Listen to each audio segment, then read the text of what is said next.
out in the woods with Ronnie Wood 30 years ago this week. I'm later with Bob Costas. Bob gets into some of the roots of Ron's music. Doesn't go all the way back to the Byrds, B-I-R-D-S, but he does go deep into the Jeff Beck group, why he didn't replace Brian Jones in the Rolling Stones. That was the most interesting part of this story.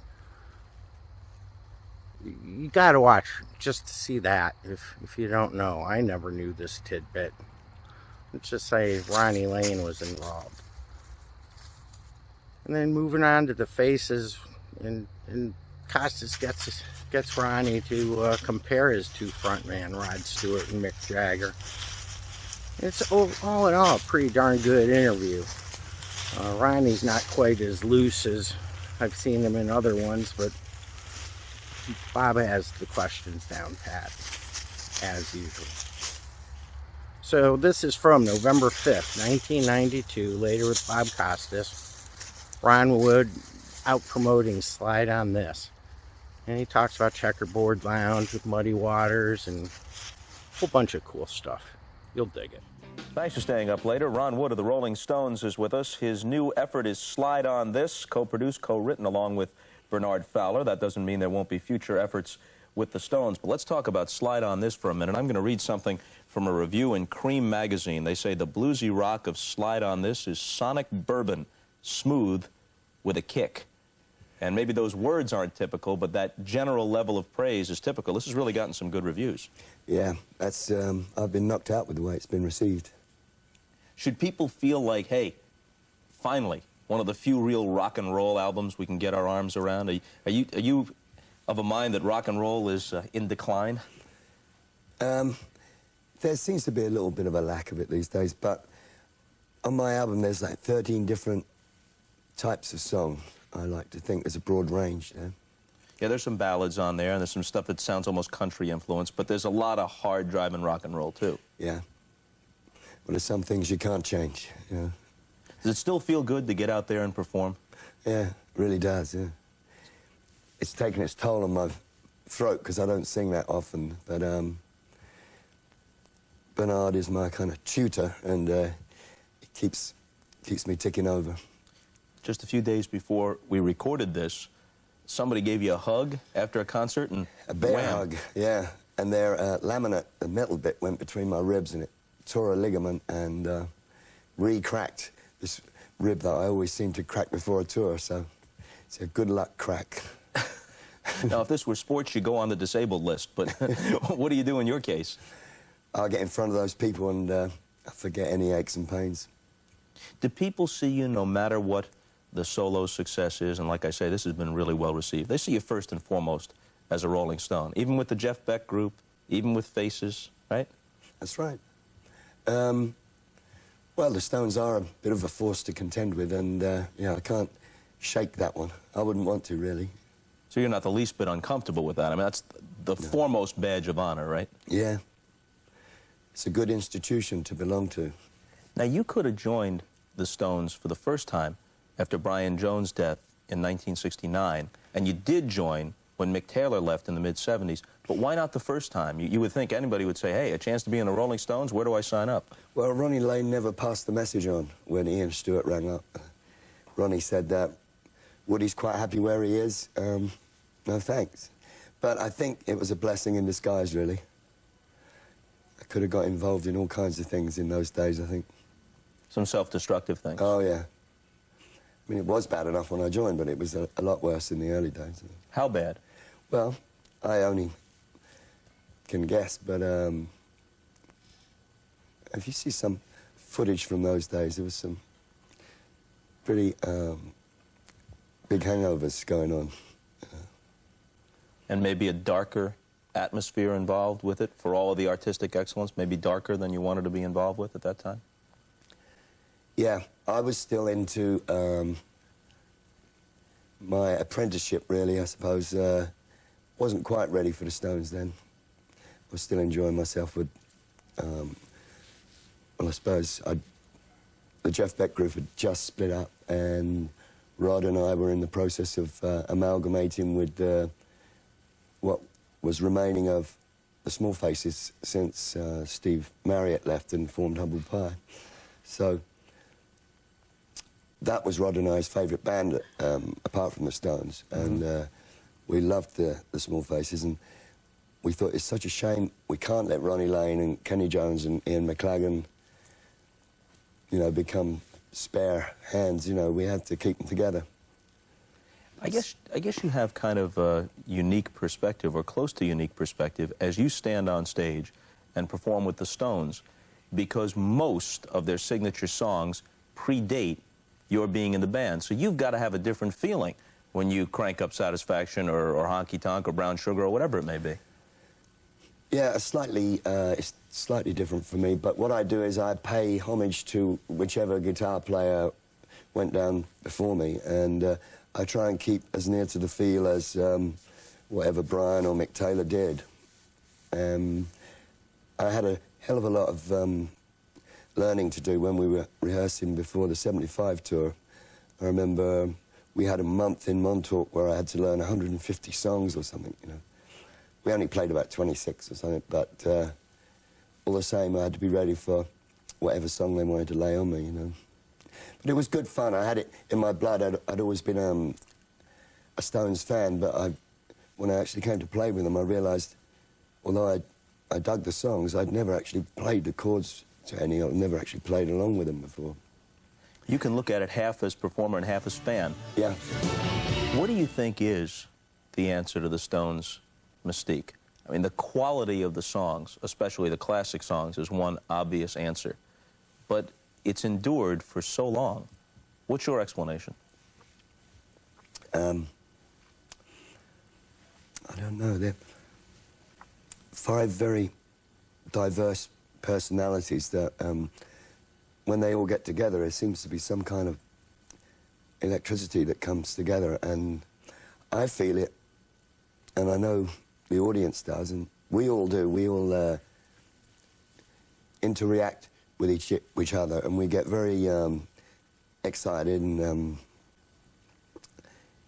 you know, we just want to play, you know, just want to rock.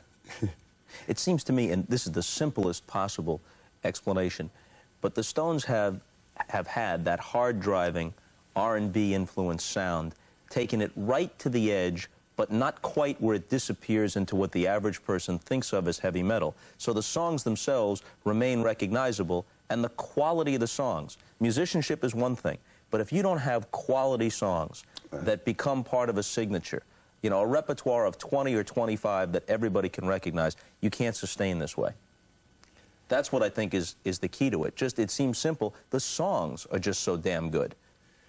Yeah, and that's a good songwriting team, as Jagger and Richards, you see, and that's why I like to keep going as well, whenever there's a good bond like that. Unfortunately, we haven't got Mr. Lennon anymore, because that was the other two, wasn't it, Lennon and McCartney, but Mick and Keith are still pumping out some good songs when they put their minds to it, and I always fill in the gaps if I can, you know, if they need any help.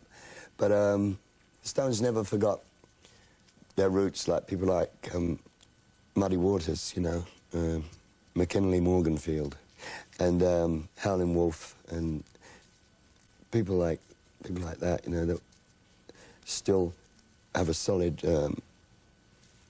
route running right through the music, even today. And the name, of course, comes from that Muddy Waters song, I'm a Rolling Stone. And you guys finally, after all your years of fame and all the years that he's been around, played with him. It's about 10 years ago now, but I saw a clip of it. In the Checkerboard Lounge in Chicago, yeah, Buddy Guy's Club. That was marvelous, marvelous night, because I played with Muddy a few times, and he was such a gentleman, you know, but he was the boss, you know. Did he seem to have a pretty good understanding of who you guys were? The Rolling Stones, yeah, he kind of, Mick Jagger, he didn't quite know who the hell we were, but we just had to speak to him through the music, really. When we played, he kind of, oh, now I understand what these young whippersnappers are doing, you know. Do people confuse, because you've been with the Jeff Beck group, and you've been with Faces, and obviously now with the Stones, and then you do stuff on your own. Do people confuse what's what? Like, what was done with whom? Sometimes they do, yeah. When I was on tour with Bo Diddley, one of the songs in my set was Honky Tonk Women. I mean, I don't really have any claim on that song at all, but I used to sing it and play it, you know, with Bo. And the crowd, you know, used to go berserk. It was like a little bit of Stones there, you know.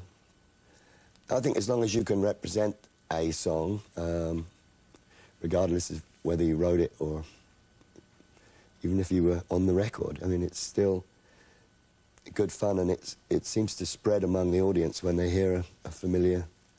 What it is that familiarity and good memories all come flooding back and spark something off. So you could step up there and do You Shook Me, and it doesn't make any difference that you're Ron Wood or the Rolling Stones. That's right. The audience goes for it, period. It's a good song, and like, as long as you got the feel there, and the feel comes across, that's what they want to hear, you know. They don't want to hear a tame imitation of it. They want to hear, like, a damn good, slightly different version nowadays, because no one else is doing it, kind of thing. I saw Graham Parker the other night on David Letterman. He was performing one of his new songs. I've seen the future of rock and roll, and it sucks. Is he right? Well, it always has, hasn't it? That's why it's so good. Speaking of guys being true or not true to their roots, do you get a little disappointed by some of the material Rod Stewart's doing these days? Yeah, a little bit, but he's always had a keen eye for a hit record. I've always admired him for that. So through the years, he's always managed to keep having a hit. But he is inspired by who he's surrounded with, you know. Like, I know if I got back together with Rod again, I'd crack that whip again and get the best out of him, you know. Sometimes he kind of goes into a little bit cabaret type instead of earthiness, the way that he can do it. He's never lost it, but he doesn't show it that often. I'm not asking you Rod, you wait till I get to LA. I'm not asking you to pick who's better, but how would you compare and contrast Stewart at his best and Jagger at his best as a guy fronting a band? Rod can front that band with his voice, you know. He's got an unbelievable range and a great feeling. And Mick, I suppose, is the ultimate showman, and you have to admire him for that. And he's got a strange way of getting away with his voice. I don't know what it is. It's not the best voice in the world, but he can certainly deliver a song.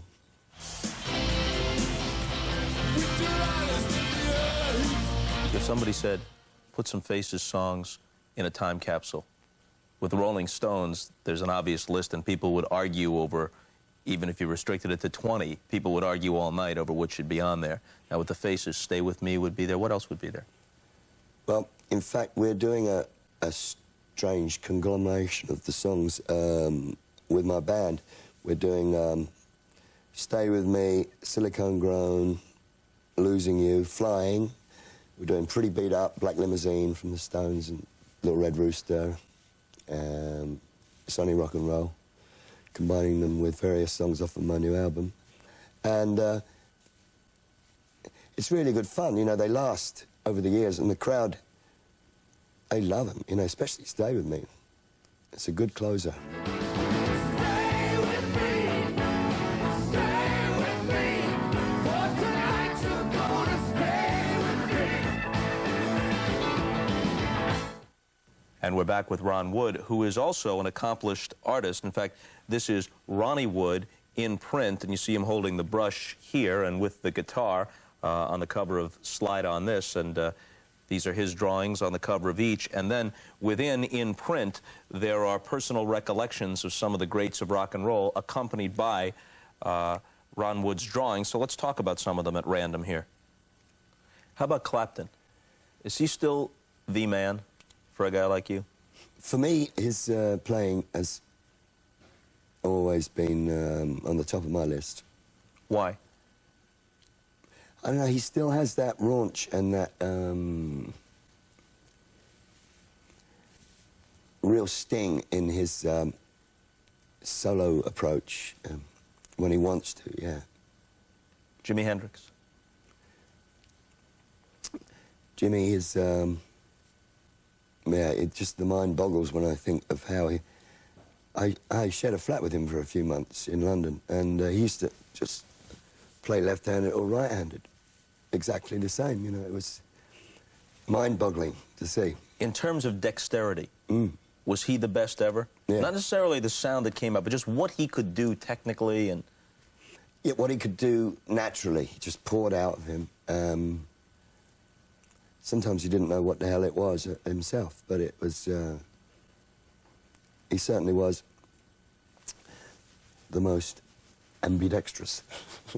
Somebody asked you for a single quick take on Jagger, what would it be? He's a nice bunch of guys. Because he comes on as different people all the time. That's in his makeup as well. He's always been like that. He kind of switches accents. If you close your eyes, you might think you're talking to a guy from Eton, or it could be a guy from Connecticut the next time, or the Bronx, or it could be a Spanish man or a French man. He's a very well-educated guy. Yeah, right? he's very well-versed in his languages as well. Keith Richards. Keith, Max Miller, you know, he's a comedian and very talented guitar player and songwriter. But, yeah, he's my pal. Do you often have to play the role, as I've heard, of, for lack of a better term, peacemaker, mediator between the warring factions within the Stones? Not often, but I have done it, yeah. Especially when we reached an all-time low around the Dirty Work period. I definitely had to keep the old ship above water then. I remember getting them on the phone to each other and saying, like, OK, Keith, you stay there. I'm going to get Mick to ring you right now. And then I'd get Mick and he'd say, are you sure he wants to speak to me? I said, yeah, look, he's waiting now. I said, you ring me back afterwards. So they'd get on the phone and Mick actually rang me back and said, wow, we're all right again, you know. And I said, well, I feel proud. Did you think it was going to come apart right then? Oh, it could have gone either way, yeah. But they sorted it out and had a laugh and, you know, I don't even know if they were really seriously arguing either. Because they can put up some strange baffles and make people think exact opposite of what they're actually doing. They might be collaborating on the quiet, but making everyone else seem like they're arguing. But then I've seen them really mad at each other, you know, and looking like it was just about to fold. And try and keep the peace by breaking out into a song or cracking a joke or something, anything to keep it together. Is it better that you guys at this point go off and do solo albums? Keith Richards has one coming out. Mick is working on one. Would it be possible to stay together as the Rolling Stones without that? Oh, yeah. But it's the time in between where we get bored, you know, and sidetracked, and you've got to keep your chops together. Keep the old fingers hard on the end. If they soften up, you know, it could be disastrous. So you have to put them to work. And if it can remain always a pleasure when you're doing that, then that's half the battle. Will you guys record again soon and tour again? Yeah, we're going to start the pre-production. Well, Mick and Keith will in March is the latest update I've got. So we can all do whatever we want up until March. Then it's back to the Stones grindstone. If you're in Florida, Ron Wood is coming your way on Friday night, tomorrow night. He'll be in St. Petersburg, on Saturday in Miami, on Sunday in Jacksonville. Good to see you. Thank you very much for coming by. Thanks for having me. With the broken rib and all. Take care of yourself here. Okay. We're gone. See you later.